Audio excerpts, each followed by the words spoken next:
Welcome to Paraquad for this evening's St. Louis City Mayoral Forum. Thank you for attending this event co-sponsored by Paraquad, Trailnet, St. Louis CP2, St. Louis Urbanists, and Transform 314. Tonight's forum will provide the 4 mayoral candidates with an opportunity to share their vision and address questions about the city's mobility infrastructure. Good evening. I want to quickly go over the rules for tonight. Each mayoral candidate will have 2 minutes for opening remarks, followed by 1 question from each of the 5 host organizations, and then questions from the community. A moderator and timekeeper will ensure all participants have adequate time to address the questions, but also stay in their allotted time. Each candidate has 2 minutes for question responses. The opening statements will be given in alphabetical order. As one does in 2025, ChatGPT was asked to randomly order the candidates for questions. Your mic's out. Testing. Okay. Thank you all. I tried to be loud. Let me quickly go over the rules for tonight. Each mayoral candidate will have 2 minutes for opening remarks, followed by 1 question from each of the 5 host organizations, and then questions from the community that were submitted on the cards. A moderator and timekeeper will ensure all participants have adequate time to address questions, but also stay in their allotted time. Each candidate has 2 minutes for question responses. The opening statements will be given in alphabetical order, and as one does in 2025, ChatGPT was asked to randomly order the candidates for question responses for the organization and audience questions. Since we seem to be have hopefully a little bit of mic trouble, I'm going to pass the mic I know is working right now to Recorder of Deeds Butler for a 2-minute opening statement. Thank you. Thank you all. ChatGPT must favor me, so thank you. I hope you guys can favor me as well. I'm Michael Butler. I'm running for mayor of the city of St. Louis because I want to make life more fair for everyone. I was motivated to get into politics as a kid when I was playing a baseball game. And I was playing a game against a team that we knew was cheating. I played for Herbert Hoover Boys and Girls Club. I was a shortstop, and this team was going to second base with their cleats up high, and that kind of bothered me. And when they were going to third base, they were throwing dirt in the air, and it couldn't get to the ground ball. So I don't like to say the name of this team, but the team does rhyme with Schmathers and Schmicky. And the Schmathers and Schmicky folks love to hear me say that they won that game. They won it so well that I went home crying to my dad. And I said, "Dad, this isn't fair. You said that cheaters never win." And my dad gave me that age-old line. He said, "Son, life isn't fair." And we grew up on the south side of the state streets, we didn't have enough to eat. My dad would say, "Son, life isn't fair." And when I was born without the ability to walk and the bones in my right leg didn't form correctly at birth, and I had to wear a Forrest Gump boot on my leg for the first 5 years of my life, and my brothers and sisters were running around and I couldn't, my dad would say, "Son, life isn't fair." But something broke in me that day that I wanted to make life more fair for everyone. And what that means for today is not fair that one kid has to stay in the house in their unsafe neighborhood and another kid can ride their bike all around their safe neighborhood. It's not fair that one couple has to walk past vacant housing in their neighborhood and another couple gets to jog by housing that increases their property value. It's not fair that our disabled community has to get into City Hall from the basement and not through the front door. Our government has not been fair to all of its constituents. And we've seen on the news several times where in the past years, our government has not been fair. I want to change that. I've changed that in the Recorder of Deeds office already by improving online services, by improving how we recruit and retain our employees, and mostly by improving our revenue by increasing it by $700,000 a year. I can do the rest of that for the rest of City Hall. Thank you.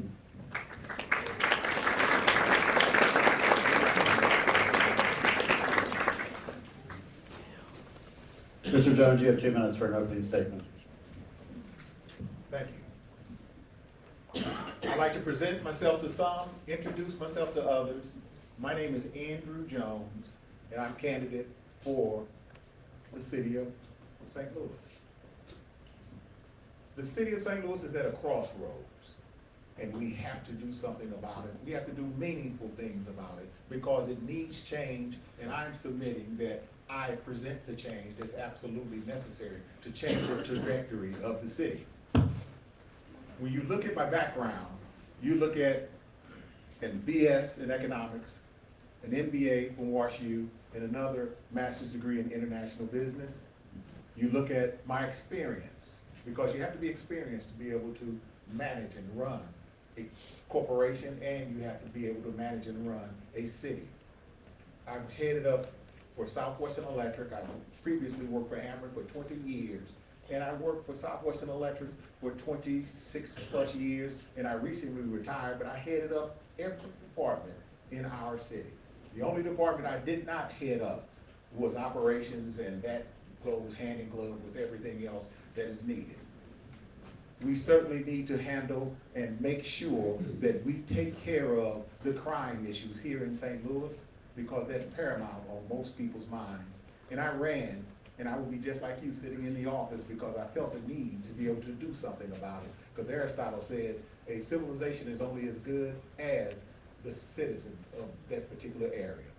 I'm submitting that we get rid of the crime. We then take care of the business development, community development, and the workforce development, and we will supplement our education to make sure that St. Louis is on the up and up, because St. Louis has all the ways, the airways, the highways, the railways, and the waterways. Yes, we have a we have a port system, but we can utilize that. Thank you so much.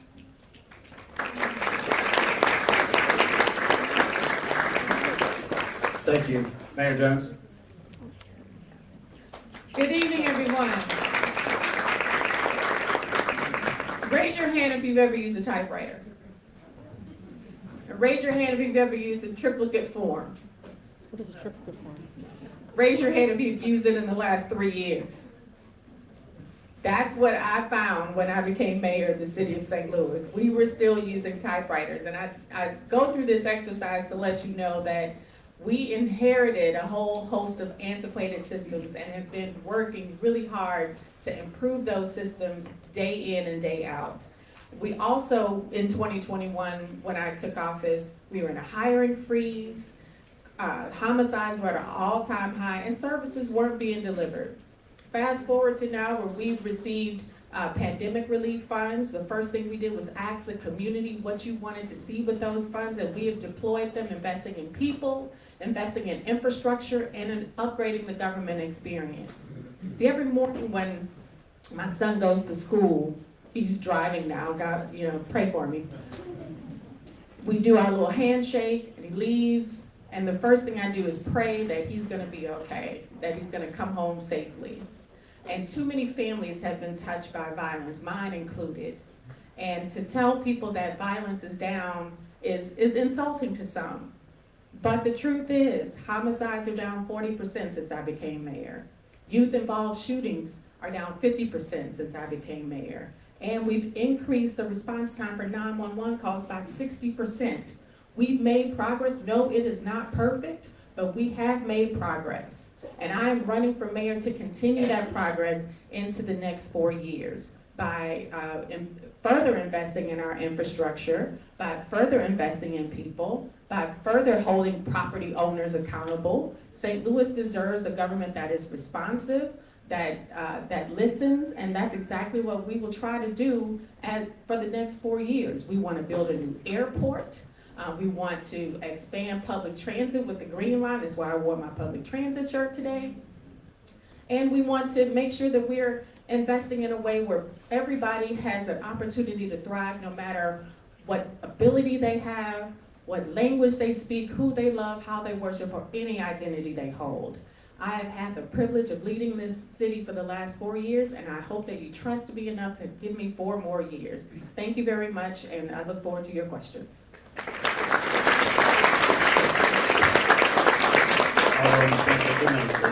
Thank you. Good evening, everyone. Thank you for coming out tonight.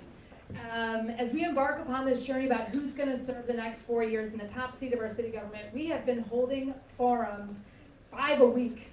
And I have to say, this is by far the best turnout of any forum that we've been to so far. This is an absolutely incredible engagement, seriously, on issues that are very, very important. I'm a lifelong St. Louis, and I was born in South St. Louis. I grew up largely in unincorporated St. Louis County, and I moved back to the city because I believe in the city of St. Louis as the core of our community. I'm the first in my family to go to college. I went to Truman State University where I studied mathematics, and I have a 13-year-old son. I'm a single mom. I'm an avid cyclist. I am encouraged by just how many bicycles and alternative modes of transportation were used to get here today. I did not use one. I took a car, but I did ride this morning. I have enjoyed the opportunity to serve at the Board of Aldermen and had some big wins. But when I think about what I want the next mayor of the city of St. Louis to be focused on, what I will focus on as mayor is making the city a place people want to be. A place people can get around regardless of your mobility, safely, and flourish. When I think about the challenges that the city is facing right now, our population loss is staggering, and it's coming out primarily of our north side, a place where it is increasingly more dangerous to get around. We had over 20 people killed, pedestrians killed by vehicles just last year. I'm running for mayor because I believe St. Louis can do better. We can do better at the basic things like picking up your trash and filling potholes. We can do better at making our streets safer. We can do better at curbing not just homicides, but the traffic violence that is terrorizing our communities, terrorizing me when I wave goodbye to my son and he gets on his bicycle and rides his bike to school. We can do better at keeping alive people in our custody, in our jails. We can do better at just about everything.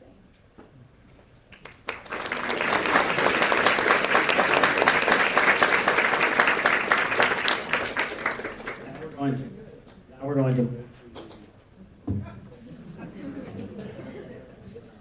to move to a working microphone. Now we're going to move to the questions from the organization. Paraquad is going to start.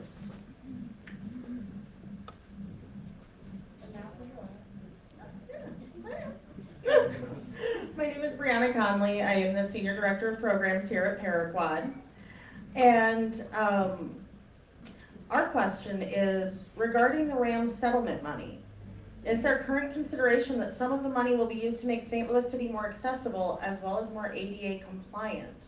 For instance, sounds at crossings for the visually impaired.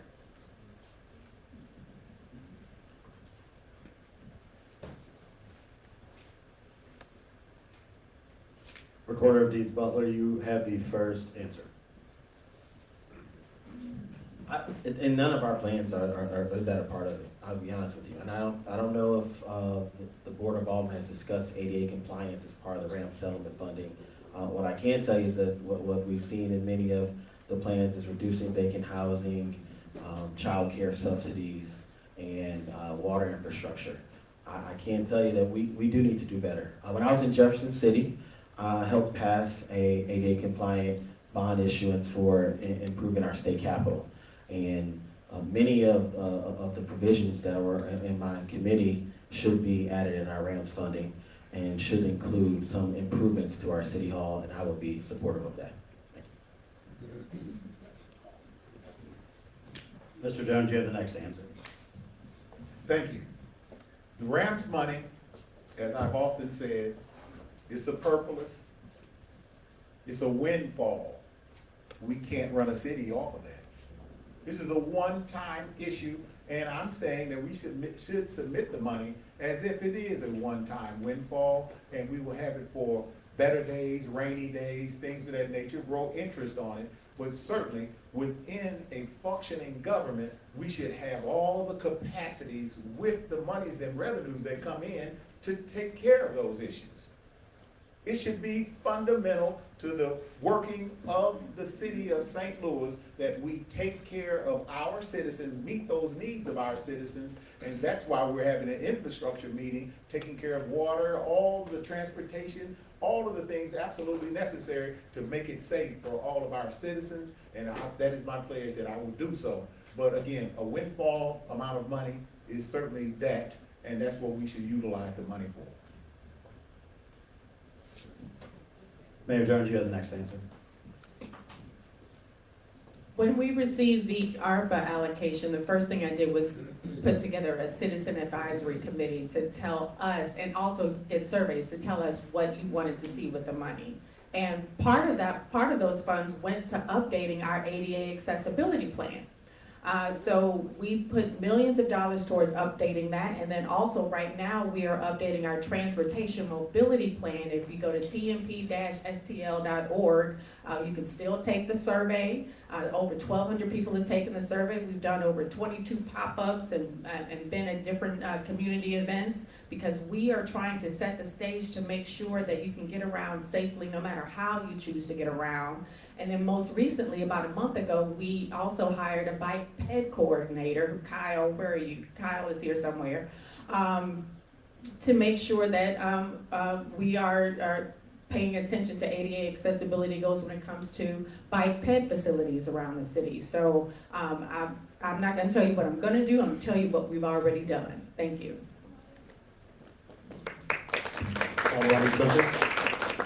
Absolutely.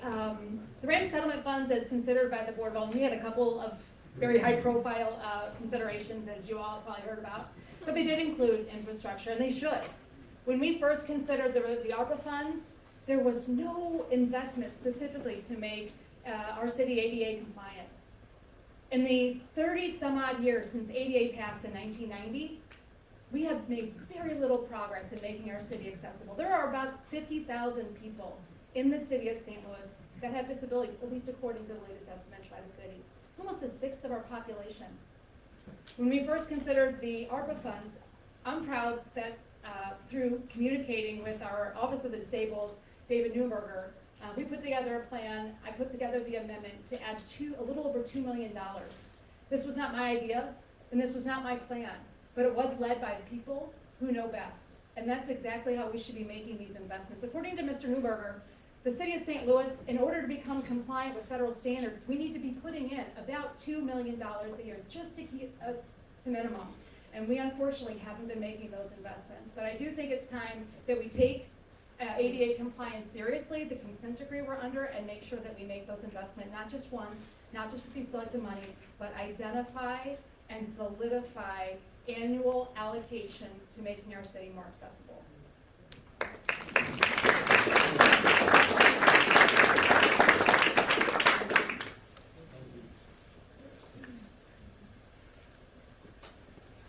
Thank you.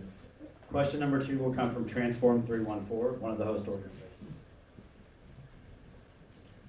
One of the biggest challenges we face in getting fellow Black city residents.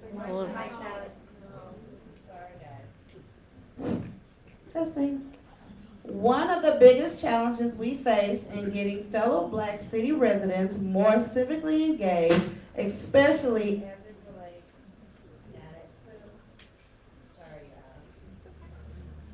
as it relates to advocating for improvements in transportation infrastructure, is a lack of trust in our local government. As mayor, what steps?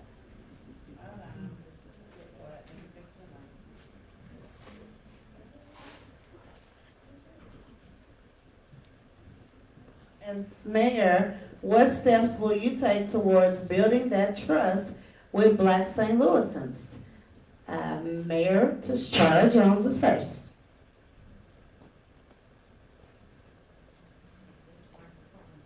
Sorry about that. Hello? So yes, I'm gonna be very still and not gonna move. So one of the things we started in my administration is called Cabinet and Community. And we take it around the city quarterly to different places, and we bring, it's exactly as it sounds. We bring the cabinet to the community. So all of our cabinet members are there, all of our departments are there, and they table up personnel, fire department gives out free things, gun locks from the police department. But the key thing about this event is that people get their questions answered in real time and followed up by the department that they have an issue with. If they have a problem with water, somebody's there from the water department, or forestry about a tree that needs to come down, forestry's there. And they follow up. And what we've learned from these events is that people really appreciate us bringing us, they really appreciate us bringing the cabinet to their community. So we've been all around. We will continue to do this quarterly because that's the only way to rebuild trust is to be present and present in community with community, making sure that they know that their government is there to answer their needs. Thank you. We apologize for the mic issues. We're working on fixing the mic issues. We're waiting on some batteries, guys. The proof is in the pudding. We need to do better than just being present in communities. Trust in government is at an all-time low, nationwide, worldwide, and for good reason. Our governments are failing our communities. And the city of St. Louis is failing our communities. What I'll do to rebuild trust is across the board, rooting out corruption in city government. We see the headlines on an almost daily basis. Corruption in the building division, questionable expenditures out of the St. Louis Development Corporation.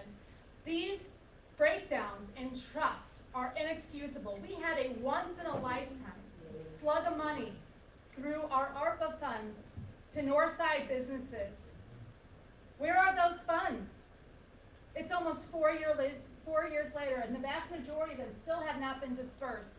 We have lists of businesses that are vacant buildings, vacant lots, businesses that didn't exist during COVID.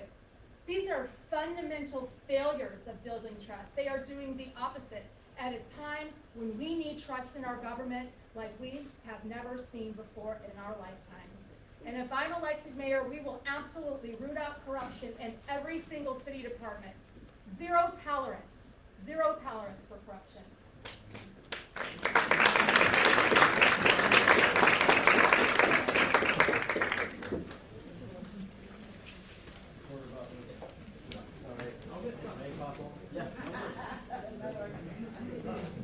I think it's important to continue relationships with community organizations like the ones here, especially when it comes to transportation issues like Trailnet and Greater Greenway, and continue the many community outreach programs and events that have been done over the past few years when it comes to projects like the Green Line.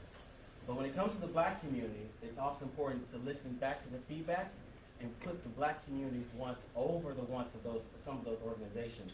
And what we're hearing from the Green Line is that riders and Black community folks don't want the Green Line. And they feel like while the north-south Metrolink was a good idea 10 years ago, it doesn't seem to be a feasible and good idea today. And I've been hearing a lot of feedback from folks, especially in the Black community, from riders who don't feel like the project is sustainable anymore. That project directly is going to depend on ridership to pay for its funding. And the riders are telling us that they're not going to use it. So we have to, the number one thing we have to do moving forward is to make sure that sometimes we get out of our own way and listen to the community, even when we put a lot of years and a lot of time into making it happen for them. Thank you.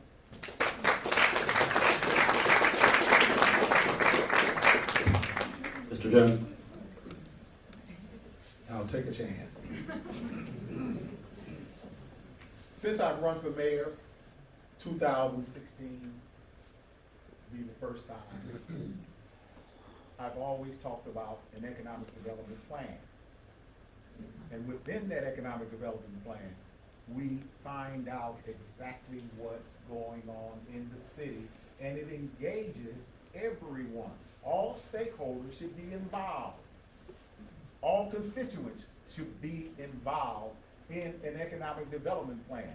In this way, you get real-time feedback from people on what is going on, who's doing what. You can hold people accountable, and all the myriad of things that follow an economic development plan. That way, you don't have to depend on guessing what's happening. You don't have to depend on what's happening in North St. Louis. You have your SWOT analysis, your SOAR analysis, you have all of the analysis, and you get buy-in from people from North St. Louis. You get buy-in from people from South St. Louis. Therefore, you hear the people's voices, And this is what I'll bring to the table.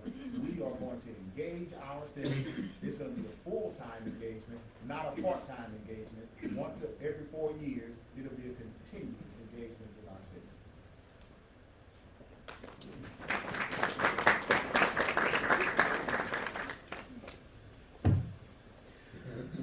Okay, the next question from the St. Louis Coalition to Protect Cyclists and Pedestrians. MoDOT often cites a lack of city maintenance vehicles as the reason for not protecting bike lanes to dangerous state mandated roads. How will you reimagine maintenance policies to remove common barriers to safer infrastructure? Alderman Spencer, you get the first answer. Can you repeat the second part of the question? I apologize. I apologize. How will you reimagine maintenance policies to remove common barriers to safer infrastructure? The key to an effective maintenance policy is funding. But it's what it is. We don't adequately fund maintenance or investment in our roads or other sidewalks or other means of transportation. We have about 1,000 miles in the city of St. Louis. It would cost between $12 and $13 million just to keep those maintained. Right now, we put between $2 and $3 million a year. That's a deficit just to keep maintenance, not to mention what we need to do to improve them. And we need a real funding source, an annual, reliable funding source. To me, that looks like the parking division, parking tickets that we are collecting on a regular basis. We collect over $10 million a year in fees and fines for parking. The vast majority, the overwhelming majority, doesn't go into our streets. And this needs to stop. We need to have a serious investment in what that looks like. The biggest impediment, in my view, is a lack of funding. When we put $40 million of ARPA funds into our street and repair, this just kept us at baseline for 4 years. It filled that $10 million gap just for 4 years. It did nothing to get us ahead of where we need to be. So in order to be serious about removing impediments, we need to be investing real, reliable funding in our streets and making them safer. Mr. Jones, you have the next answer, and hopefully we have a mic still. Crossing the fingers. Economics, economics, economics, economics. ARPA monies, RAMS monies, they're gonna fall short. You have to develop an economic development plan so that you can push forth those issues because you have the funding for those issues. It's very simple. We have to plan or we plan on failing. It's very, very, very simple. You get your economic development plan, you bring businesses, you retain businesses within the city of St. Louis, and you build up a war chest so that you can take care of things like we have anticipation of a new snowstorm coming. The snowstorm, we can take care of it because we'll have monies to be able to do something about it.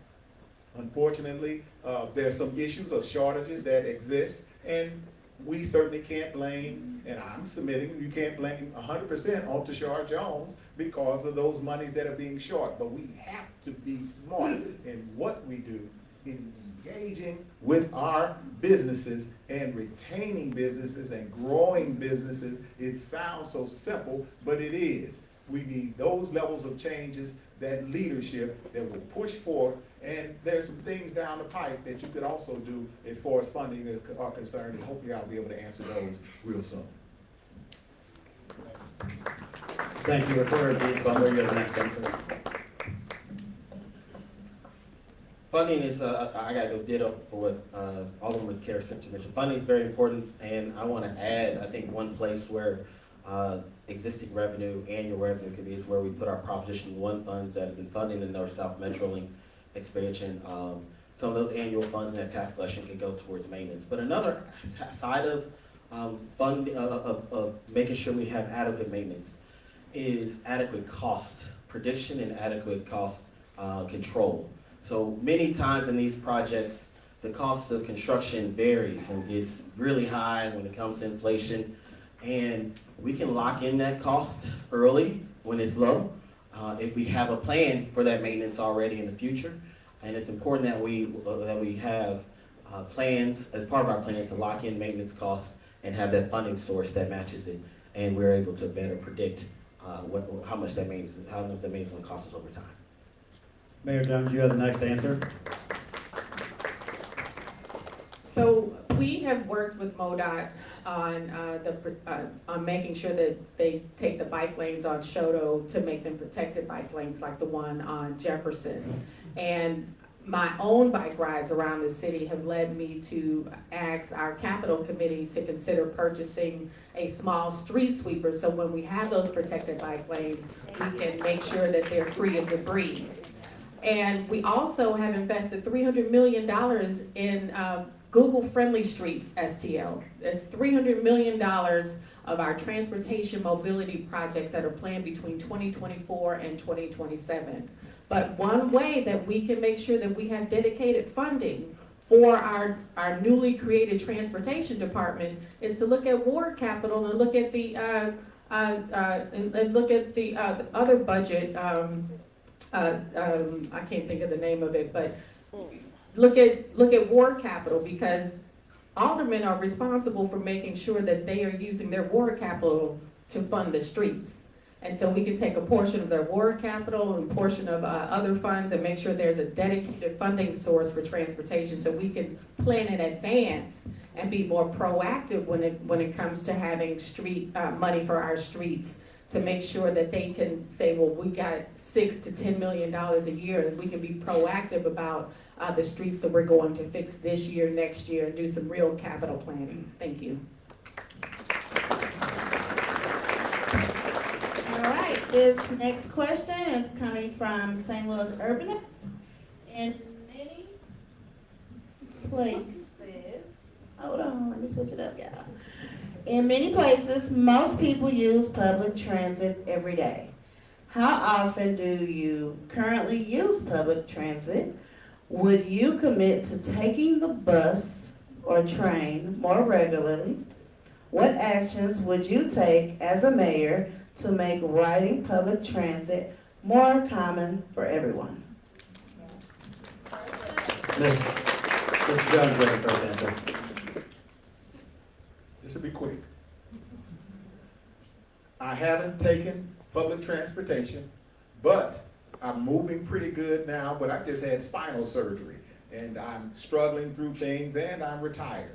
So will I be open to utilize public transportation? Certainly, I certainly will. It will be an excursion, an experiment to determine what's happening, but I do have to bring up that the violence on public transportation certainly has people concerned. It has people concerned. North St. Louis, where the overwhelming majority of people are the riders of the public service system, they are experiencing extreme violence. And it's quieted down to some degree, but we must take that into consideration. We have to take that into consideration. So I'm committing to you that we will be involved with it. We certainly will take advantage of it, but I certainly will not dismiss it. Recorder Butler, you have the next answer. I take public transit probably once every 6 months, and when I was a legislator, going back and forth to Jeff City, probably once a month, I used to take the train. And public transit, quite frankly, everyone knows it can be a relaxing and enjoyable experience that is full of safety and hopefully sometimes much more cheaper. What I would do to increase the amount of folks using public transit is support Metro and invest in more bus lines. And what I'm hearing from people all across the region is that our bus system is the most used, and it is sometimes not the most efficient. And while funding is required to make it more efficient, ridership can follow that. So I'm going to talk about two things I did while in Jefferson City that I was unsuccessful at. I wish I was more successful on our side of the state, and I got to give a shout out to Representative Peter Mayer to help me out this on the budget committee to try to make our public transit free to the public. Kansas City was able to do this with local funds, And we can increase ridership and increase funding, by increasing funding from the state government and local government, and push back once again against the thought of people not being able to use public transit if we make it free to the public. It was at that time a $30 million cost for the state government, and I think it's not that much more, but it's absolutely a possibility for us. The second thing I was unsuccessful at doing in Jefferson City, but I hope we can do if I'm the leader of the city, is to make sure that we have a high-speed rail going from St. Louis to Kansas City. That seems like a great project that a lot of folks in Jefferson City and the federal government was willing to fund. We can't afford it locally, but it seems like a project that got a lot of interest and was able and could help us connect more with the other side of the state much faster. Alderwoman Spencer, you have the next answer. Thank you. I do take public transit, not as often as I like, but I live conveniently right on the 73, and it goes right downtown to just City Hall. One of the things I think we really need to do to make public transit more utilized is normalizing it. My son actually takes the bus more than I do because he doesn't have a car. So it's very easy to give him a few bucks and he can get around the city pretty reliably and pretty safely, and get some interesting encounters out of that. You know, I think one of the other things that we really should be doing is making sure that we get back to regular functioning bus service as quickly as possible after inclement weather. It was so disappointing and disheartening to see our bus stops so ignored. The ice piling up, the snow for weeks beyond any sort of ability for vehicles to get down. It was so disrespectful, seen on Broadway, where there was nowhere to stand, but in the road, where there was a 45-mile-an-hour speed limit, and people that were unable to wait for public transit. So I think working with our metro, one of the things that I did as an alderperson was to promote an investment in bus stops, covered waiting areas, making sure that public transit riders can actually sit if their bus is late.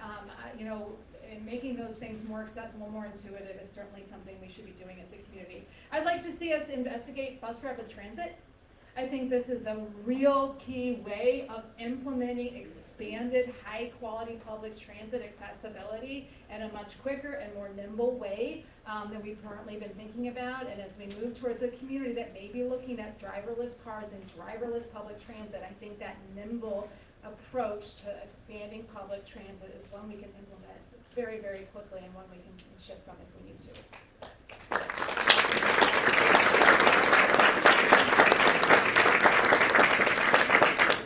When I was in my 20s, I lived in Skinner Bolivar area and worked down at Bank of America downtown. And the easiest way for me to get to work and the cheapest way for me to get to work was to take the Metrolink. So I'd walk up to the Forest Park station, take Metrolink and get off at the 8th Street station, walk to work and come right back at the end of the day.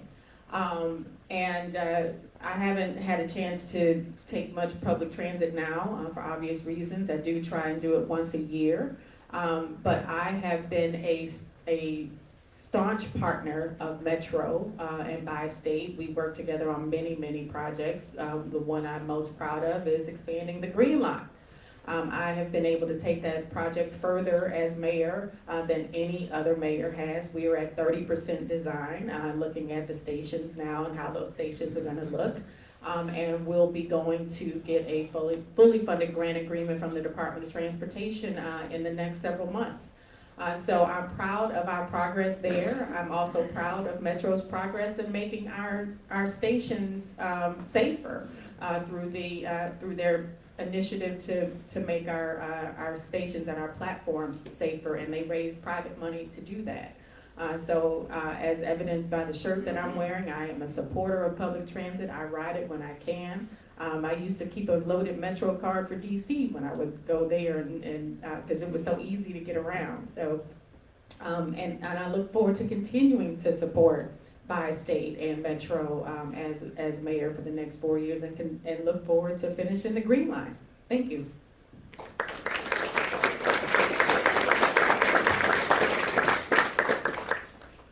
The next question comes from Trailnet. Would you support a reduction in citywide speed limit to 25 miles per hour on arterials and 20 miles per hour on local streets. Mayor Jones, you have the first question.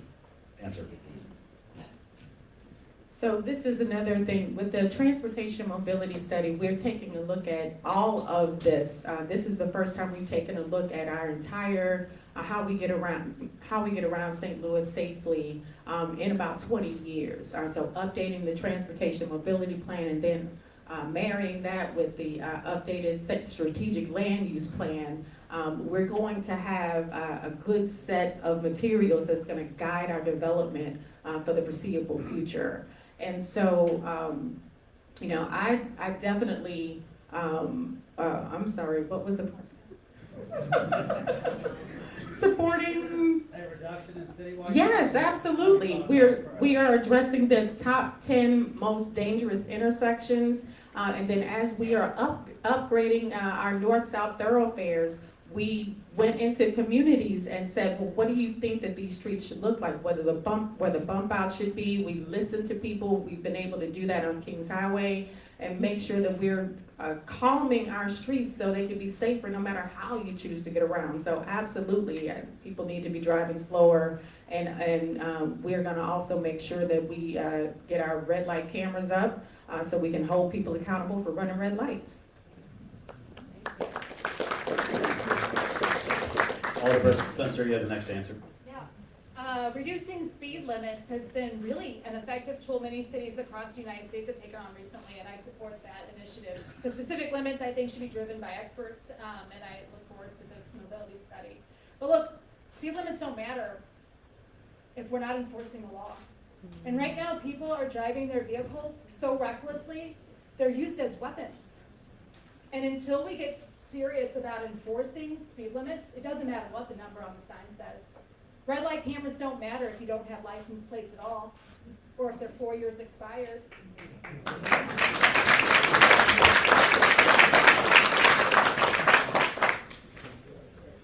We have to do this mindfully, of course, but it is time that we take seriously reckless driving and we hold accountable people that are putting real lives not at risk. We are killing our citizens. We are injuring our citizens on a regular basis. And if I'm mayor, we'll get serious, not just about calming traffic through speed humps, but by actually enforcing the laws. Mr. Jones, you have the next answer. Fantastic, because we went there.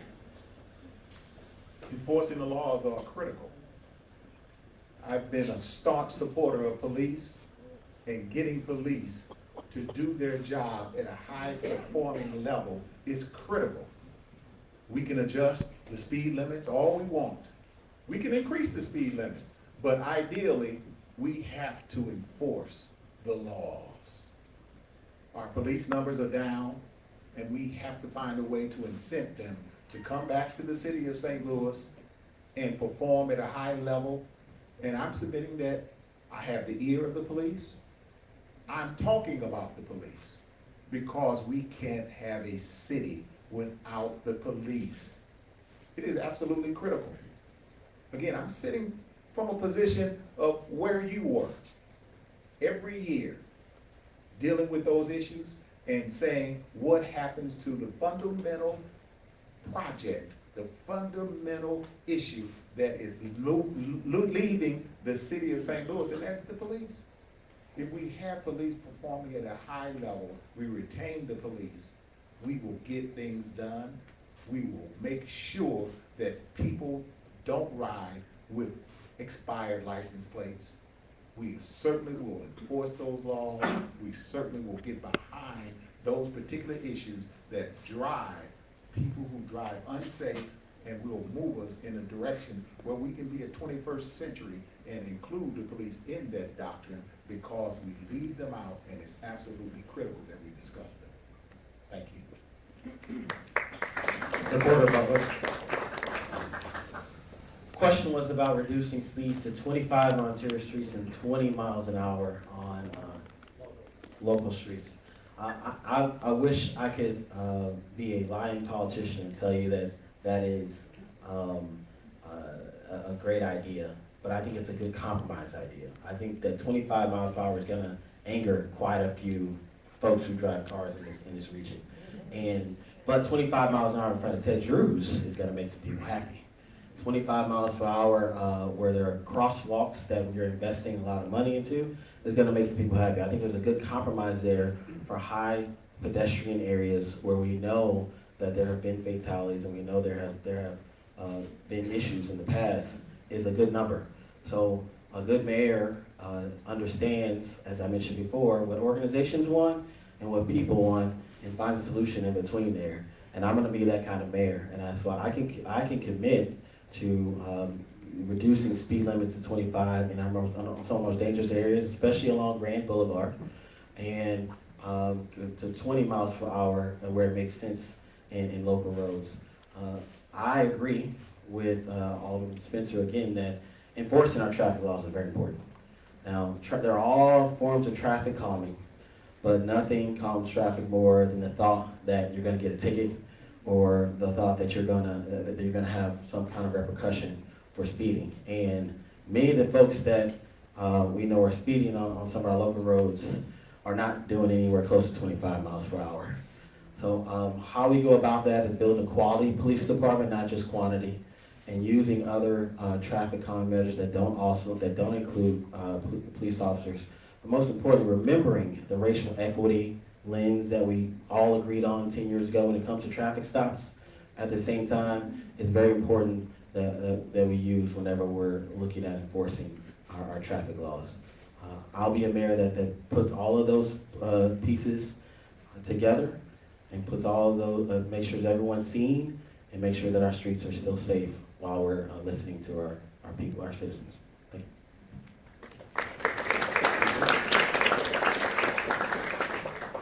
All right, so we're moving into some general questions now, correct? From the audience.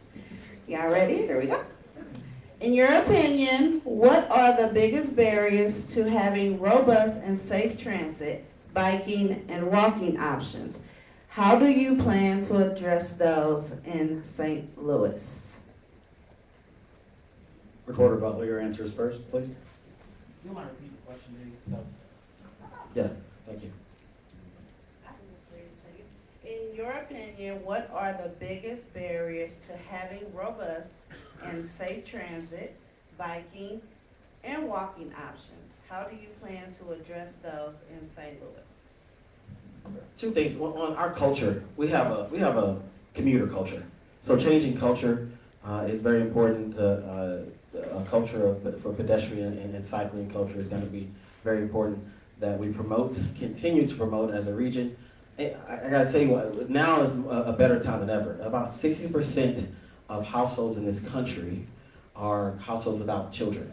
And it's a growing number of folks who are cycle and use public transportation. So in order to attract people to our region like we all want to, we've got to make it safe to cycle, safe to walk, safe to, and of course, safe to use public transit. And make it more cheaper and more cost effective than what people feel like with their cars.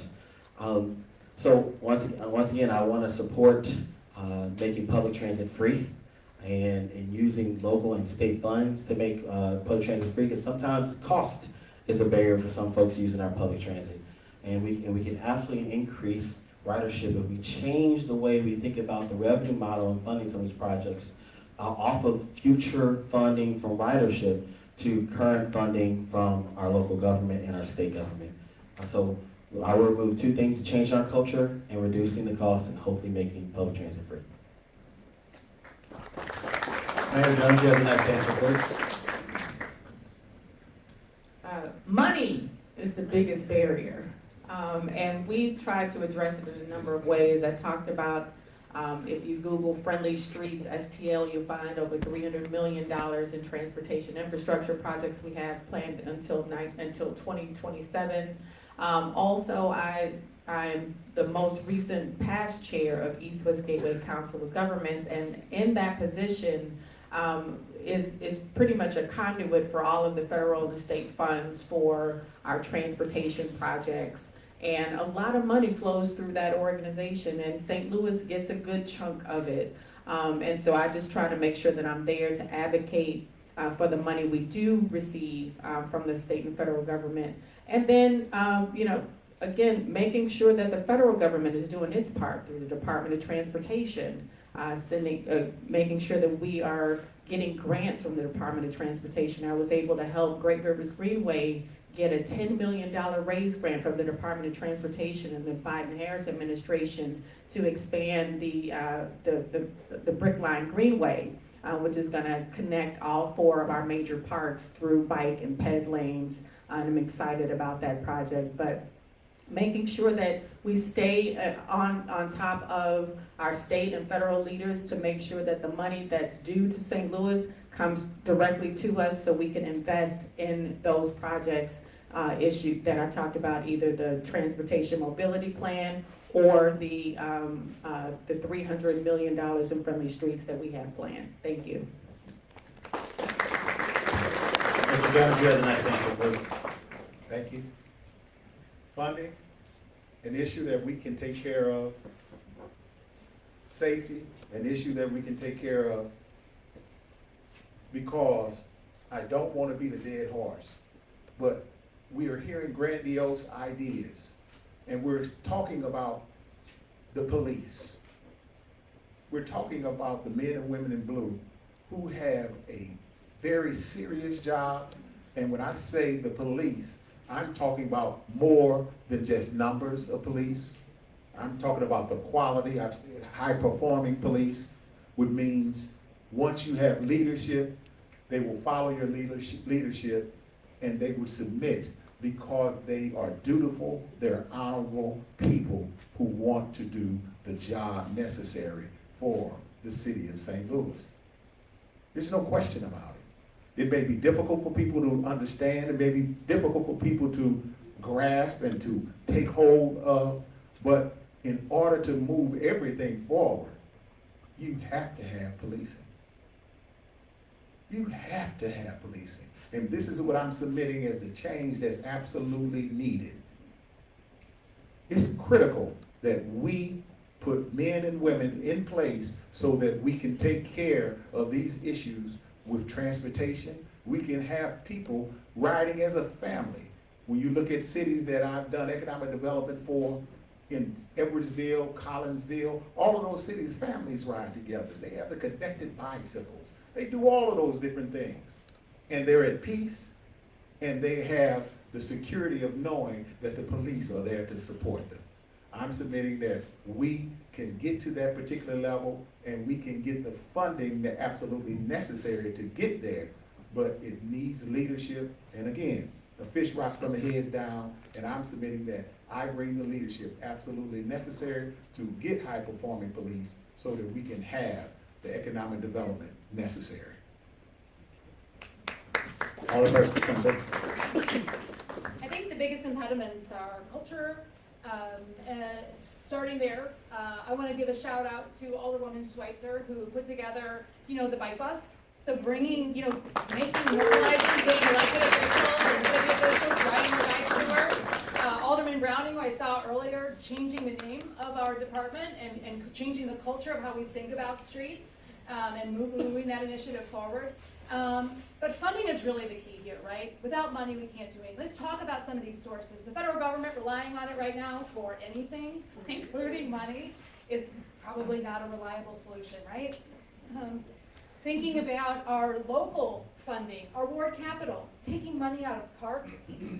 The local funding source for ward capital is what we replace your dumpsters with. It's what we put your sidewalks in. This is not a reliable or even adequate amount of funding for our roads.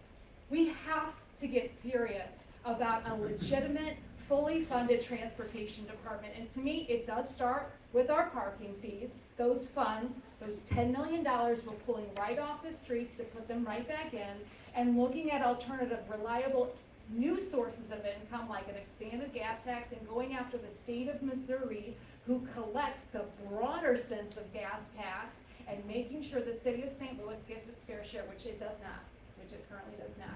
So I think it's important that we look at those actual funding sources and line out how we can actually come up with the $13 million, but we can't take it out of our parks. We can't take it out of the neighborhood ward capital funds that we rely on for so many other things.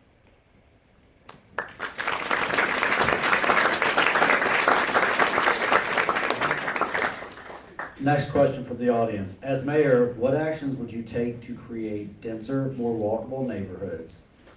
Would you consider eliminating parking minimums, adding road diets, or other methods? Why or why not? Alderperson Spencer, you have the first answer.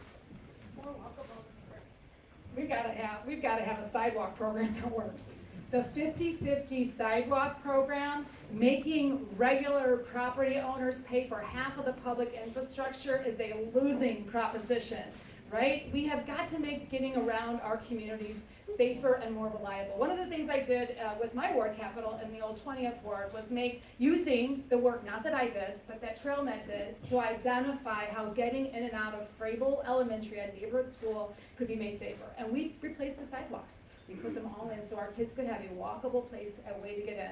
We have got to make our parks more walkable, investing in the mobility in our parks, and that does include doing our part as a city, clearing snow and ice in our public spaces that belong to the city. This was a huge failure in the last snowstorm, not just the roads, but getting around in other ways.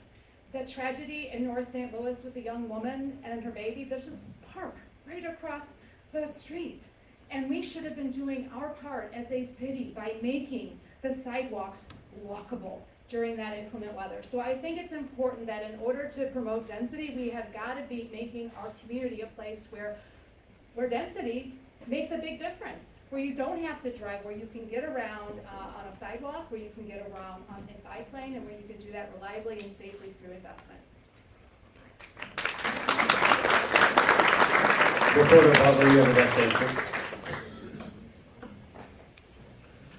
We did have a fatality in our city recently in North City and West Florissant that Alderman Spencer just mentioned, where during our snowstorm, but not too, like a couple weeks after the snowstorm, a lady was walking on West Florissant and the sidewalks weren't clear, and she began to walk in the street with her baby stroller and was hit by a oncoming vehicle and killed, and her baby was injured. That broke my heart. That broke my heart. But what is important to know is that we can't just complain about that. And Alderman Spencer was as the head of our budget committee, cut our snow removal budget by $600,000 last year. And while we talk about clearing sidewalks, we got to put our money where our mouth is. And we can, by restoring that funding and put it towards funding for snow removal for large disasters like this in the future into our special budget projects fund. But on a day-to-day basis, when we don't have snow, we have several buckets of funding where we can improve our sidewalks, where we can improve our streetscapes, and there have been a couple instances where folks have wanted to use RAMS funding to improve our streetscapes, especially in downtown. We can expand that not just downtown, but to other areas of our city by using RAMS funding for one-time construction projects to improve our streets and improve our walkable neighborhoods.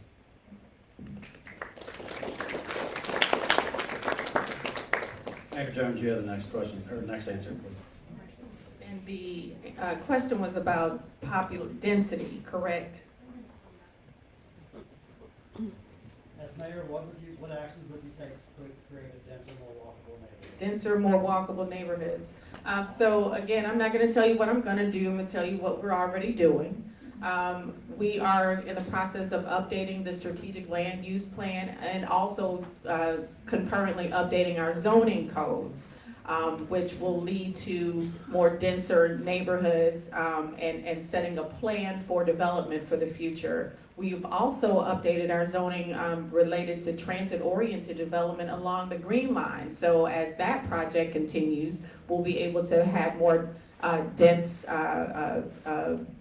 building zoning codes along the Metrolink Green Line, so we can have more apartment buildings and more or more opportunity for people to live closer to the line. So we are doing the hard work of updating our antiquated zoning codes so we can build a city where that's great for everybody. So wish us luck, and wish as we take that before the Planning Commission and update our strategic land use plan that will guide us into the future, into transformational growth. Thank you.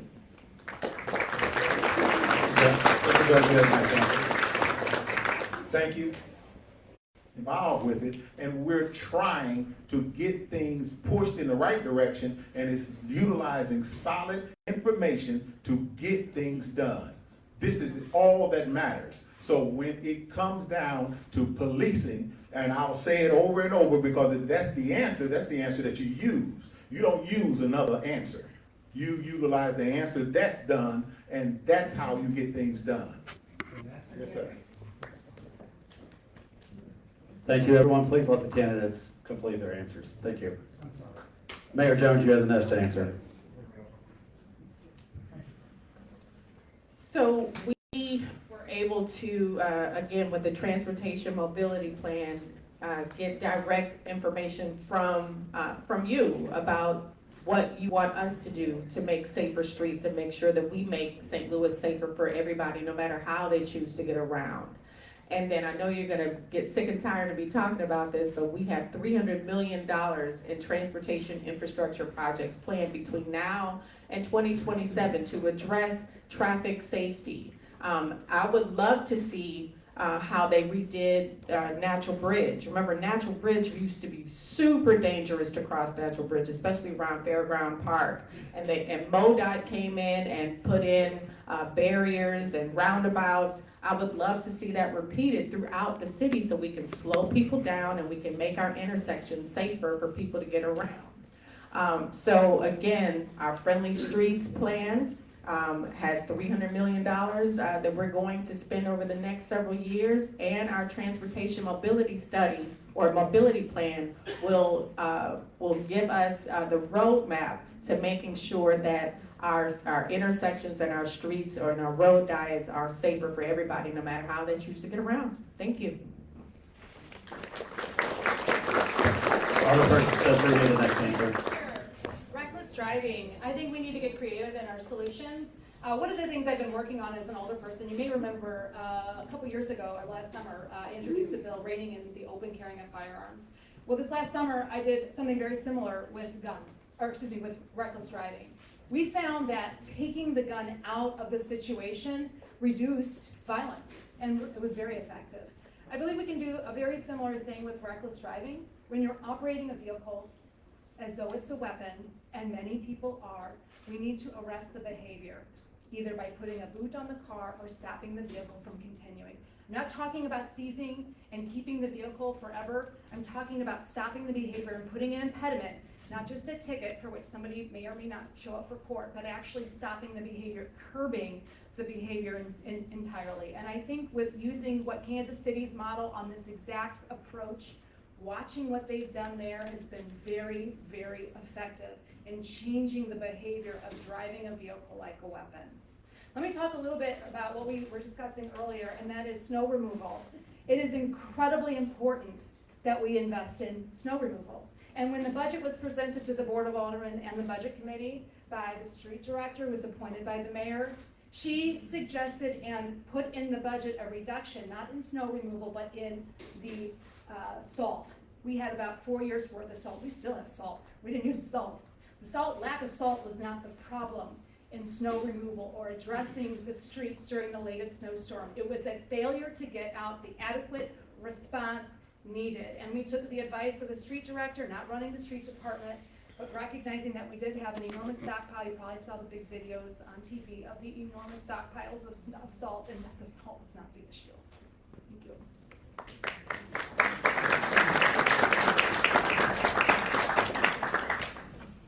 Can you repeat the question for me again? It was about reckless driving and how you're gonna make, In St. Louis, numerous pedestrians have recently been badly injured or lost their lives due to reckless driving.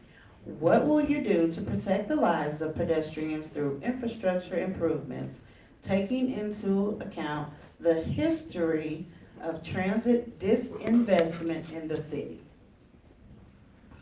Yeah, I was gonna say ditto from the mayor on this one. We have several plans in place that are ongoing, that are moving in the right direction.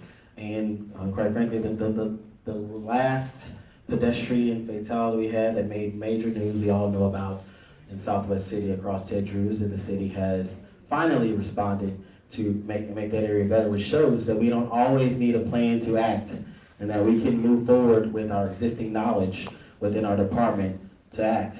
I think a major point for a win for this city is you all passing the Department of Transportation that was sponsored by Alderman Browning that's in the room, and improving the way we look at how we look at streets and transportation as a whole in our city, but mostly trying to improve the kind of folks we can hire in that department and reduce the amount of vacancies and reduce the low wage that we've tried to improve over years, but is still lagging behind the private sector. So I haven't had a vacancy in my office over 4 years as recorder of deeds. I know how to recruit people, pay them what they're worth, and give them the technology they need to succeed. And the new Department of Transportation makes it easier for us to do that. I'm ready to get to work, and I'm ready to make our plans action.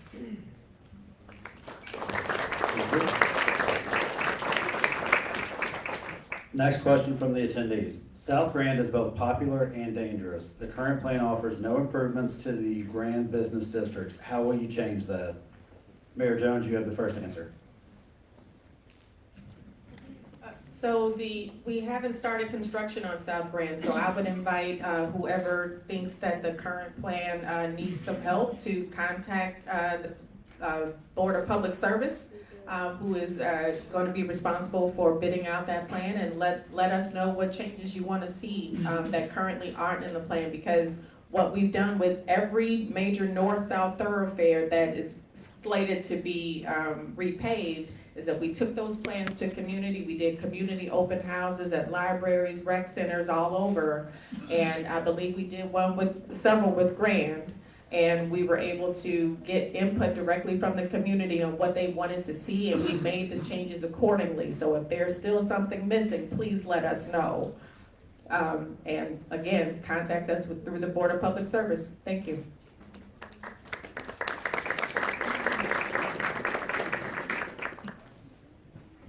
Passing this to? Sorry, record about that. South Grand can you repeat the question for me one more time? South Grand is both popular and dangerous. The current plan offers no improvements to the Grand Business District. How will you change that? South Grand is not just popular, it's one of the places where a lot of folks who come to our city are moving to, and they're moving to sometimes without a car, and they are expecting that place to be vibrant and like a lot of other retail spaces across the country, and it's not. I would add to the plan. I think it's a good place for slower speed limits. I think that's a good compromise on Grand for slower speed limits. I would also add, of course, a continued and more streetscaping and more vibrancy around our sidewalks, and making sure it's a space that looks more like a walking mall rather than just a walking street. We can do a lot more to improve that area, and it would not only help in pedestrian walking, it will help our businesses. Yeah. Alderperson Spencer, you have the next answer.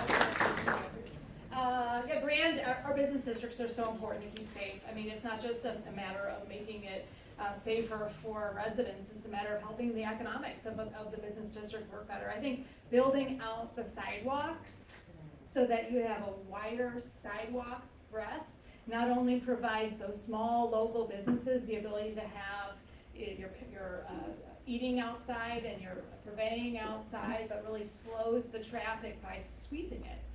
We can also do more to provide for the bike lanes along Grand, which are just very, very dangerous, reducing the speed. But I think one of the most important things is to expand it beyond the current district, beyond south of Gravois, because south of Gravois is where you're seeing the vast majority of speeding cars coming and going. And if what you're doing is just slowing traffic through a very small finite business district, you're really not addressing the root issue. You're making people angry while getting through that, okay, and then they get right back through it and they're going another 100 miles an hour. So the approach has got to be beyond just the district and include the areas both north and south of the business district to be successful.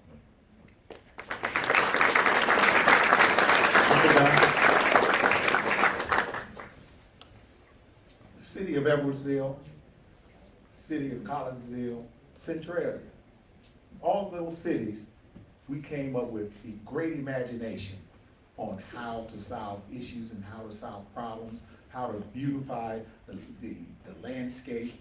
We did all of those things. All of them.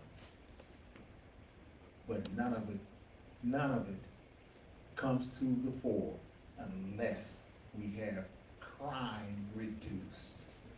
Now, everyone's gonna know what I'm gonna say relative to crime, and I will emphasize this over and over, that you have to have police in order to solve these problems.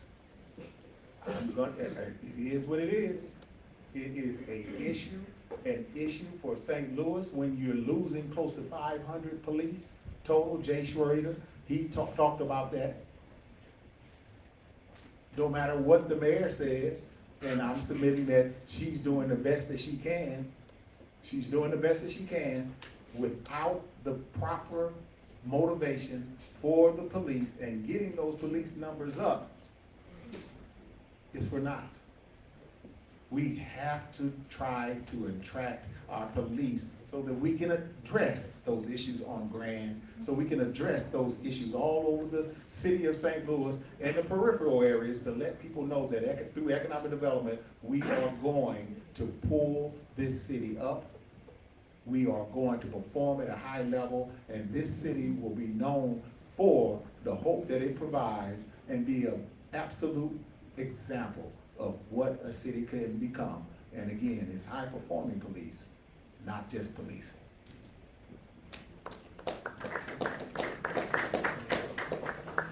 Okay, we have 2 more questions from the audience for the evening.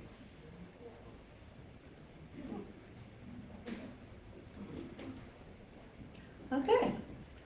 Do you support ward capital funds going to the new DOT and addressing issues such as improving traffic signal sensors and restoring public trust in our traffic infrastructure?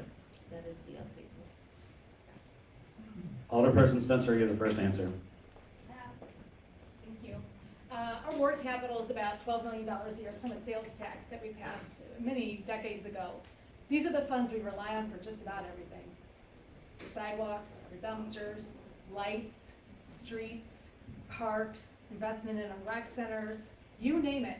You pile it on to ward capital. It's really the only funds we have at a neighborhood level to do just about anything. Right now, collectively, the alderpersons allocate about, as I mentioned earlier, about $2 to $3 million a year. Even if we put all of the ward capital, all of it, every penny, you never got another dumpster, no more sidewalks, no more parks improvements. That would barely cover what we need. And we would take away from all those other very critical needs. I think it's imperative that rather than taking out of those neighborhood funds, that we find a reliable source. Yes, I think it's important that we coordinate the aldermanic investments in streets by making sure that when you're looking at a street like Grand, which often has more than one alderperson, that there's a comprehensive approach larger than the aldermanic thinking. But we have got to have a more serious approach to funding it. To me, it does, again, look like pulling in the parking fund. The parking meters that we are collecting on a regular basis. Most cities use those for their streets and their general revenue. And the city of St. Louis is an anomaly in the United States for failing to do that. It's time we get serious about addressing the real needs, not taking away from our parks, not taking away from the paltry amount that we currently put at sidewalks through ward capital, but actually dedicating a real stream of adequate funding beyond just the repairs needed, beyond just that $12 million I talked about earlier as a baseline. We need to get serious about a real serious fund. To me, it looks like the parking meter fund, it looks like an additional gas tax, it looks like coming down on the state, and it looks like having a dedicated revenue stream outside of what we're currently using for neighborhoods.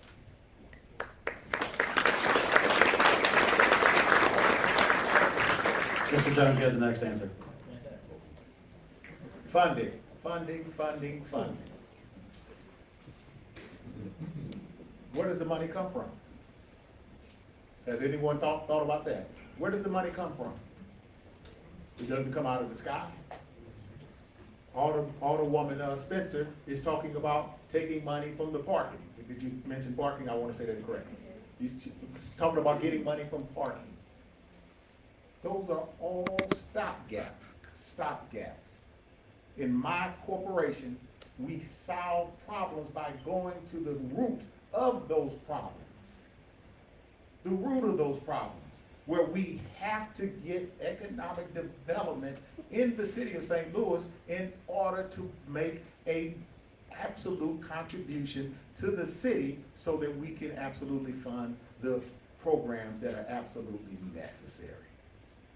It is absolutely, and I can't say it enough, it's absolutely critical that we take these subject matters very, very seriously, because if you don't clean up the city of St. Louis, none of this will happen. We'll have people talking about great stories of what should happen, great stories of what could happen, but none of it will come to pass, and will be another 4 years, and we will see that we'll come back and we'll have the same reiterated stories over and over again. I'm submitting we clean up the city of St. Louis. We utilize the police to do so, and I can't emphasize it enough. We can't emphasize it enough. Once we do that, we can start talking about utilizing the parking monies and things of that nature that will come to the city of St. Louis, because people will trust us at that particular point in time, and we can gather support from our state. Thank you. Reporter Butler, you have the next answer. Next time we do this, we all gotta take a drink when Andrew says police. Way more fun. So this question sounds like a little bit of a trick question. So would I support reducing ward capital as a whole to fund the DOT? No. Would I support individual ward leaders and ward people using their ward capital fund for DOT, was it traffic sensor measures? If that's what they want to do with it, yes, that's their prerogative. And it's just that simple. I think that those ward capital funds are there for individual ward projects that ward says is important to us, but might not be important somewhere else. And we have a pot of money that we can use to hear directly from people. And if that traffic sensor is important in someone's ward, they have the prerogative to use those funds to do so.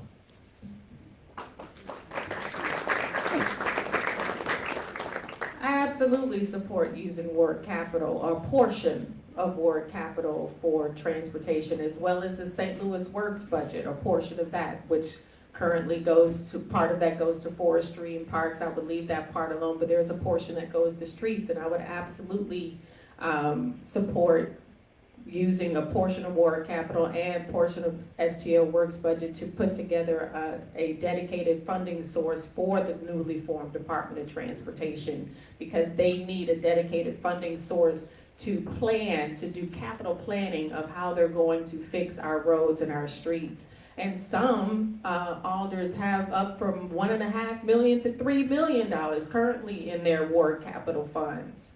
And what is that money going towards? It's not going towards our streets. It's not going towards speed humps. It's not going towards stop signs. I know what my alder person spends her ward capital on, because I see it in my ward. I see it. But every alder does not spend their ward capital equally. So when we talk about having it up to the alder person to decide what sort of transportation infrastructure projects they fund with their ward capital, you're going to see 14 different wards, and that's not equitable. And so that's why the streets or transportation department, whatever you want to call it, deserves a dedicated funding source so they can take care of our entire city. And so we can rely on the engineers that we hired in the streets department to take care of our streets and make sure that they're safe for us no matter how we choose to get around, whether we're biking, walking, whether we have a different ability, or whether we're using public transit or driving. Thank you.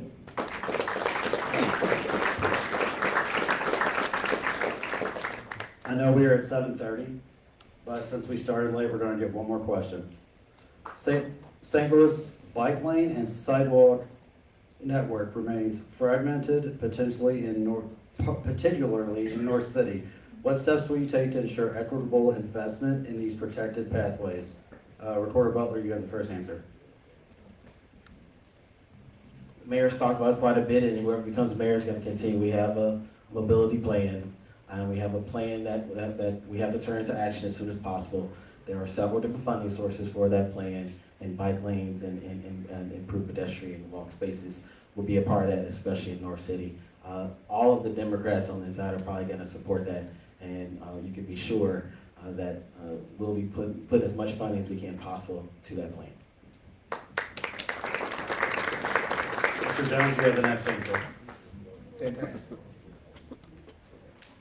North St. Louis, we certainly want to make sure that we provide the funding necessary for North St. Louis, but it's going to take funding that more than likely we don't have.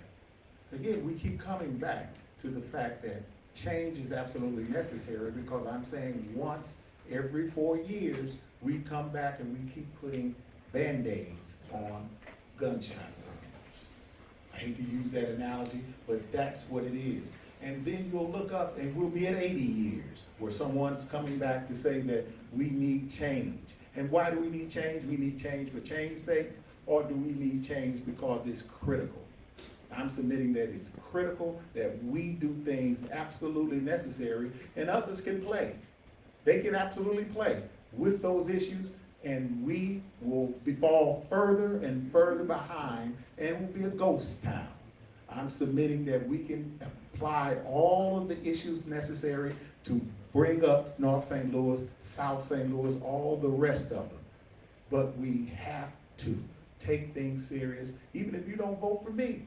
There are other areas in the city where I thrive at what we're talking about. But I'm making sure that we talk about things from the position that we are serious about what is happening with the city of St. Louis, and are we gonna laugh and giggle our way out of this, or are we gonna get really mean and roll up our sleeves to take care of business for the city of St. Louis? Mayor Jones, you have the next answer. I'm sorry, can you repeat the question again? St. Louis's bike lanes and sidewalk networks remain fragmented, particularly in North City. What steps will you take to ensure equitable investment in protected pathways? Yes, I've been able to see this firsthand because I've been riding bikes around North St. Louis with my team, and we were able to see where the protected and nice bike lanes cut off, and we're just in the streets. Hoping that somebody doesn't run over us. I would say, first off, the Brickline Greenway is a good step forward. It's going to connect all of our major parks. It's going to go up North Grand to beautiful Fairground Park, where we just had a Christmas tree lighting back in December. But also, we need to get serious about making sure that our Economic Justice Action Plan, which you can look up on SLDC's website, has information about making sure we empower, develop, and transform neighborhoods north of Del Mar as well as in Southeast St. Louis. So we have plans to, as we invest in communities that haven't seen investment in decades, bike lanes absolutely need to be part of that conversation as we look at our streetscapes, as we implement our transportation mobility plan. I think we should have a drinking game every time I say that too, as well as friendly streets, because all of those things work together. And so we're already down the pathway of making sure that we're putting all of those pieces together to expand our bike lanes and expand the way that everybody can get around the city safely, no matter how they choose to get around. Thank you. Alderwoman Thompson, you have the answer. I'm sorry, Mike. It's about the equity of the bike lanes. Mike speaking. I got a little off track. Equitable distribution of investment looks like being driven where need is. It's as simple as that. When you look at the crashes and the fatalities and the injuries of people walking or cycling in the city, it's clear to see where the need is. It's in North St. Louis primarily. Over 50% of the crashes and fatalities happen on just 3 roads, including Natural Bridge. So being driven by where we see the most need, the most fatalities, most injuries, is how we're going to be driven in investing where we need those dollars most. Indianapolis recently instituted a fatal crash analysis report, reporting regularly to the community where fatal and serious accidents are taking place and making recommendations to the community about what we should be doing about it. We should be following those. Relying on the aldermen, as the mayor pointed out, means that we're going to have different plans for different communities. Relying on ward capital is going to result in very, very similar disparate investments of what we need. Taking a citywide approach, dedicated funding source, and being driven by the results, the fatalities, and the injuries that we're seeing on a regular basis in our community will get us the equitable distribution of funds that will make our city safer.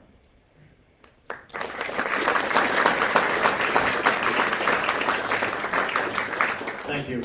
The candidates are now going to have a 1-minute closing statement. We are going to go in inverse alphabetical order. Alderwoman Spencer, you have 1 minute for the closing statement. Thank you. I just again want to give a hand to the organizers and everybody who came out. This is truly an amazing turnout for some really, really important issues. Yeah, I didn't give you a chance to give everybody a hand. But seriously, this has been the best turnout, the best questions, the most engaged audience sticking around to the very end. It's clear to me that we have got to change the way we invest in our infrastructure and making our city safer. It's clear to me that what we've been doing hasn't been enough. The COVID funds that we invested throughout our communities hasn't made a real difference. In fact, 20 people dying just last year, pedestrians by vehicles, is an enormous increase over the year before. And it's clear to me that we have got to change our strategy, change our investment, and get serious about protecting people who do not necessarily always get around by car. And for me, if I'm elected mayor, I'm going to focus on making our city safer, making our city more equitably invested, and getting serious about mobility issues in our community. Thank you for the opportunity, and have a good night.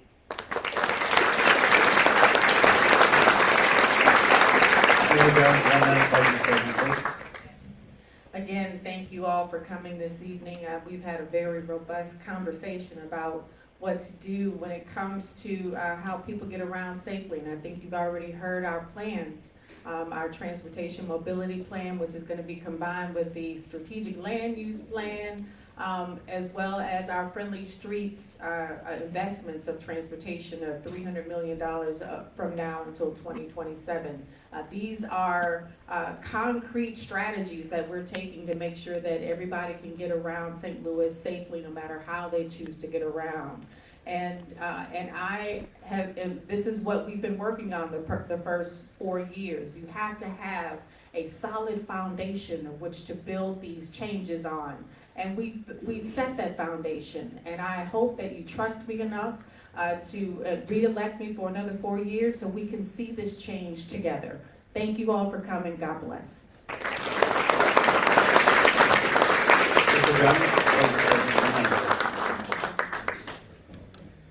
St. Louis is at a crossroads. It's an issue.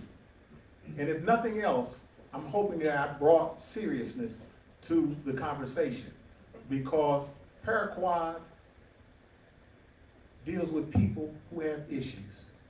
And I also have issues, and all of us have issues, and we have to make sure that we move things in a direction so that everyone is equitably treated and everything is taken seriously. Everything is taken seriously. I'm submitting that the light at the end of the tunnel is not a train. The light at the end of the tunnel is a cry for hope and an example of hope. I'm submitting that Andrew Jones is the change that you need. I take everything seriously. And there's no time to smile, and when we see what it is, we call it what it is, and no matter what we do, it is what it is. Andrew Jones for Mayor.com. Andrew Jones for Mayor.com.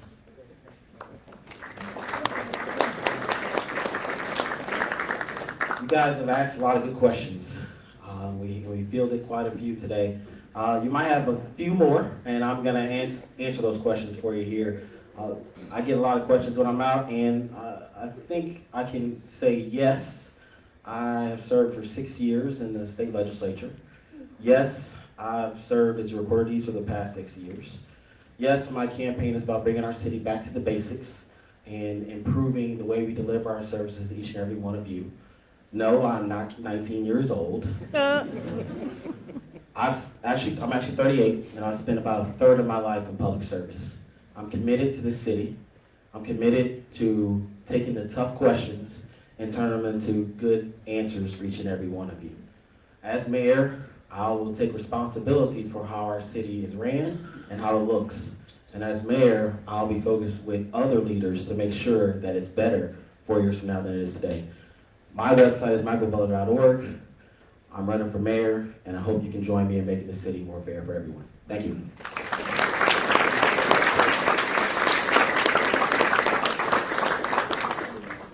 On behalf of the event co-hosts, St. Louis Urbanists, St. Louis CP2, Transform 314, Paraquad, and Trailnet, we would like to thank everyone for coming to the forum tonight, as well as the candidates for their participation.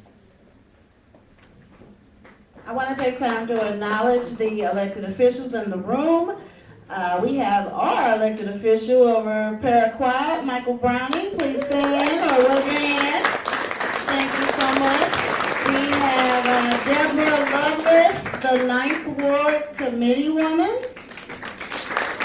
Okay, we have Doreen Green, Controller. And we also have Ann Schweitzer. Who's here? And did I miss anyone that's elected official that's in the room? Shameen, of course. Shameen, wave your hand in the air. Thank you all so much for being here tonight, and you're always welcome to Paraquad to come and check us out. People with disabilities matter. We appreciate you.